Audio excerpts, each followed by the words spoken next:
Voici un exercice qui porte sur une fonction, on voit, du premier degré, fonction définie par f de x égale moins une demi de x plus 4, et on vous pose un certain nombre de questions que je prends le temps de lire avec vous. D'abord, est-ce que la fonction sera représentée par une droite, une parabole ou par autre chose? Ensuite, on vous demande de représenter effectivement graphiquement cette fonction, puis de donner l'image de moins 10, de donner là où les préimages de 10, de dire si un certain point appartient à la droite. Au passage, ça veut dire qu'on a bien une droite à la question A, mais on pourra quand même y réfléchir. Et puis enfin, de résumer les résultats qui précèdent dans un tableau de valeurs. Alors, prenez le temps de faire cet exercice tout seul et ne passez à la suite que quand vous avez terminé.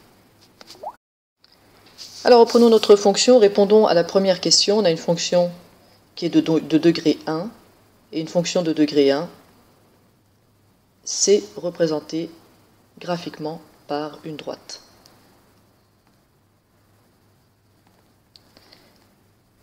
Et on va essayer de faire cette représentation. Pour faire cette représentation, eh bien, on a simplement besoin de 2 points, puisqu'on est sur une droite.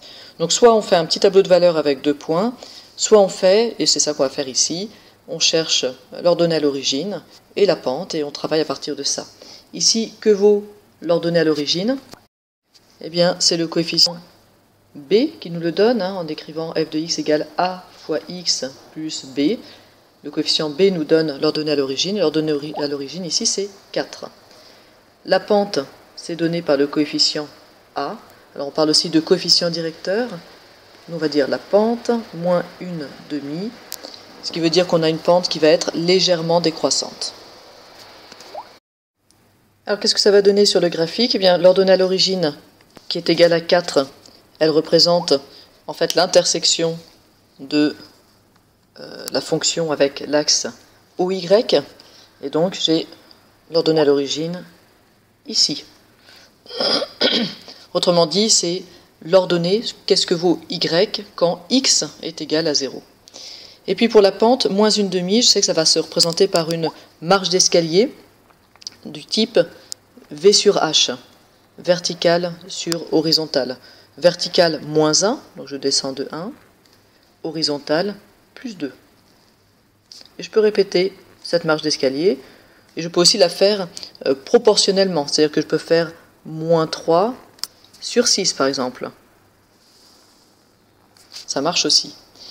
Et tous les points qui sont comme ça aux pointes de mes marches d'escalier sont des points qui sont sur la droite. J'ai donc plus qu'à tracer une droite, partant de mon ordonnée à l'origine, passant par tous les points que j'ai indiqués, et puis on la prolonge aussi loin que possible. Alors, c'est pas très précis ici sur mon dessin, soyez-vous plus précis. Et on continue avec les questions suivantes. Répondons maintenant à la question C. Dans la question C, on nous demande l'image par f de moins 4. Alors là, il faut toujours prendre un tout peu le temps de décortiquer ce genre de phrase. Ici, on nous demande l'image de moins 4, ça veut dire qu'on cherche y connaissant x. L'image c'est y et moins 4 c'est x. Et on peut toujours partir de y égale f de x, formule magique. Ici, précisément d'ailleurs, y égale moins une demi de x plus 4. Et je connais x, je cherche y, donc je garde y sous cette forme et je remplace x par ce que je connais. X c'est moins 4. Alors en fait, je crois que dans l'énoncé, on vous demande moins 10. Donc, on va faire comme c'est demandé dans l'énoncé, l'image de moins 10. Et qu'est-ce que ça donne? Moins 1 demi fois moins 10, ça donne plus 5, plus 4, et donc y est égal à 9. Alors on peut vérifier graphiquement, on n'a pas pu lire graphiquement ce qui se passe quand x est égal à moins 10, mais on peut voir qu'effectivement, ça paraît assez raisonnable de penser que quand x est égal à moins 10, quelque part par là-bas, eh bien y va être égal à peu près à 9.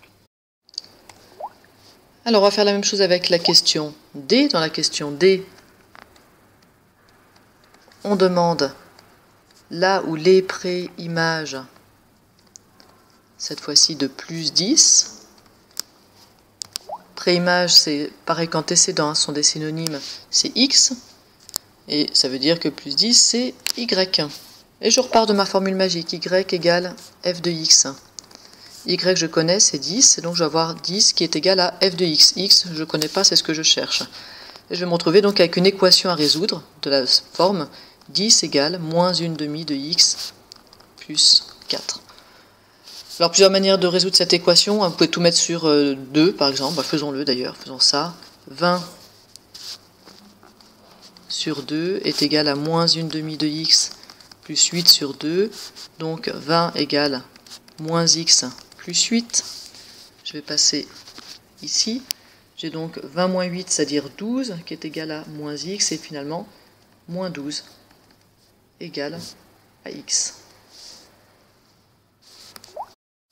Alors graphiquement, qu'est-ce que ça veut dire? Si y doit être égal à 10, c'est-à-dire que ici je dois être assez haut, jusqu'à 10, effectivement, quand y est égal à 10, bien, il faut que mon x soit à moins 12. Ok. Ça a l'air cohérent. Dans la question E, on vous demande si le point de coordonnées 20, 6 appartient à la droite. Alors on n'a pas de moyen complètement graphique de le vérifier puisqu'on ne va pas jusqu'à x égale 20. On voit bien que quand même qu'après 7,5, on devrait être avec des ordonnées négatives. Donc probablement il n'appartient pas à la droite, on peut même être sûr qu'il n'appartient pas à la droite, mais on va le démontrer quand même algébriquement. Certains d'entre vous auront peut-être remarqué que on vous demande si E appartient à la droite, alors qu'on n'a pas défini ce qu'était la droite. On entend bien sûr la droite représentant la fonction f.